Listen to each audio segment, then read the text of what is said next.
Following a coup, BP found itself in business with a new president. Under Haidar Aliyev's virtual dictatorship, Azerbaijan has achieved almost comical levels of corruption. One investigation reportedly found 800 companies involved in corrupt schemes with the state oil company. And a recent European Community-funded report rates Azerbaijan as the 6th most corrupt country in the world. That's up from number 8. None of this has stopped Aliyev giving his own son virtual control of the state oil company and engineering his succession as president.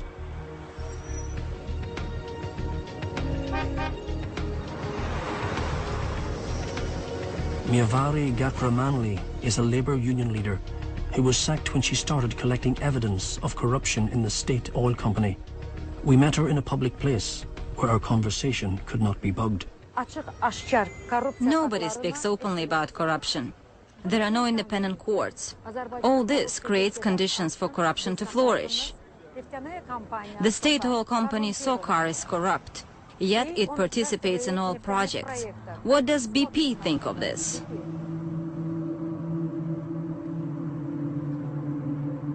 Miarvari had been followed, and so had we. We were told the men shadowing us belonged to the Presidential Security Service. Although BP denounces corruption, it has signed a deal with a government and a state oil company widely accused of scandal.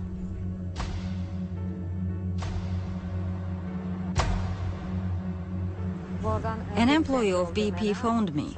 He asked about your crew and whether we'd met, and what we discussed. I said we'd met. Again he asked, what had we discussed?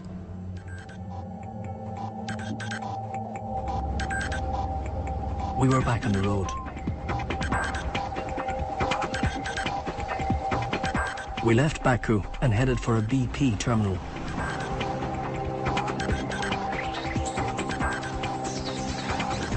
Sangachal will soon be the biggest oil terminal in the world.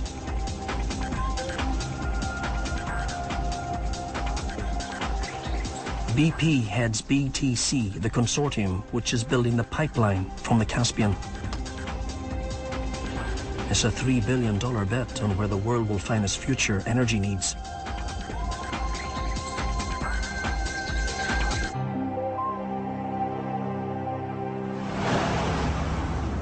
The project's CEO, Michael Townsend, is well aware of what a high-stake game BTC is playing. It is a giant oil field, 6 billion barrels of oil. In a few years' time, this oil will be about a quarter of all the new energy demand in the world. It's a non-Persian, non-Russian new source of energy.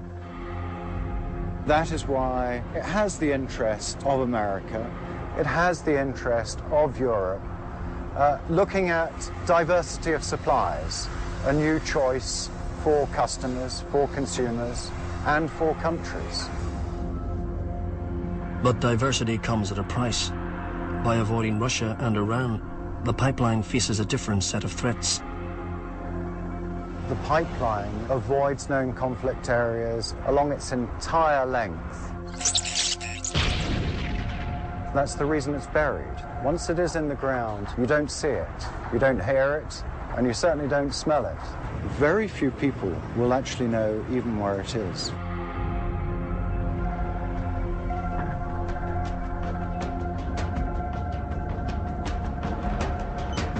From Sangachal, we followed the road towards Armenia. This would have been the pipeline's most logical route.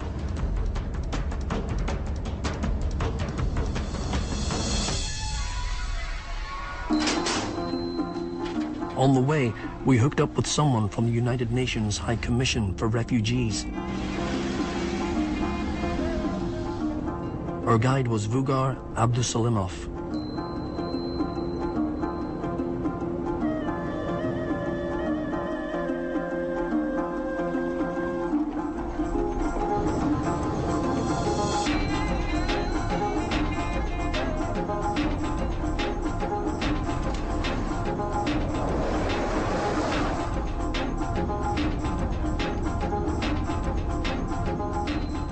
A couple of hours down the road, we came across what looked like abandoned railway cars.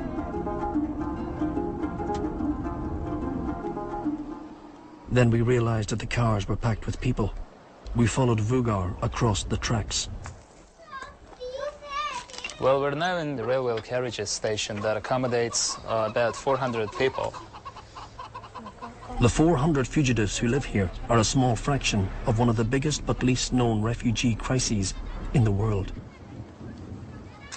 Bir dəqiqə olar sizə xanım. Salam edəkəm. Bəs bu necə alındı ki, qaçdınız?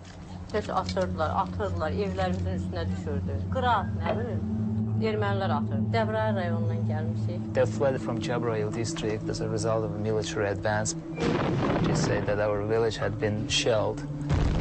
People were really very afraid, and in order not to be killed, simply everybody ran, racing for their lives. Armenian fighters are adding a tactic to punishing Azeri villages. 50 people perished, many of them women and children. Of an Armenian attack on the Azeri village. A helicopter was shot down by Armenian militia. Ethnic tensions made this a vicious war. The fighting was concentrated on Nagorno-Karabakh, a region of Azerbaijan's inhabited mainly by Armenians. By the end of the war, Armenia had seized not only the enclave, but 20% of Azerbaijan's territory. Biraz evi göstərərdim. Otağımız budur, ha, burada elə oradaydı. This Azeri woman and her family have been living here for 10 years. So she's saying that this is a dining room, and this is basically the only room that she has, and where 5 people are living. There are 1 million refugees like her.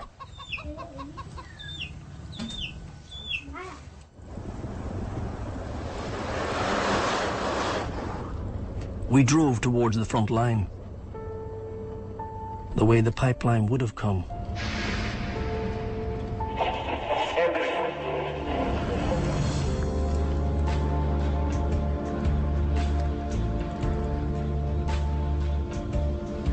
We passed bombed-out buildings and burnt-out factories.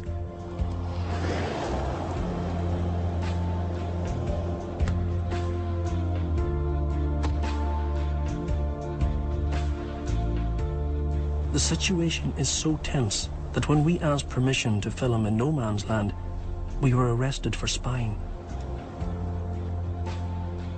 We were held for 2 hours, then escorted from the area. This is one of 7 conflict areas the pipeline must avoid, and so it loops to the north towards Azerbaijan's border with Georgia.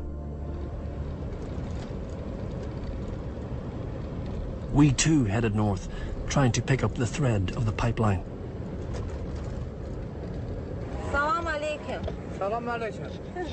Greetings. Could you tell us where the pipeline is passing?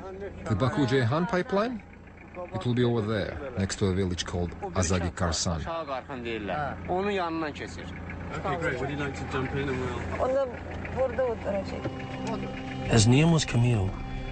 There's no work around here, so he had plenty of time to show us around. I'm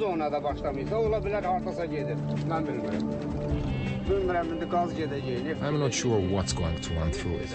Oil or gas. I think it's oil.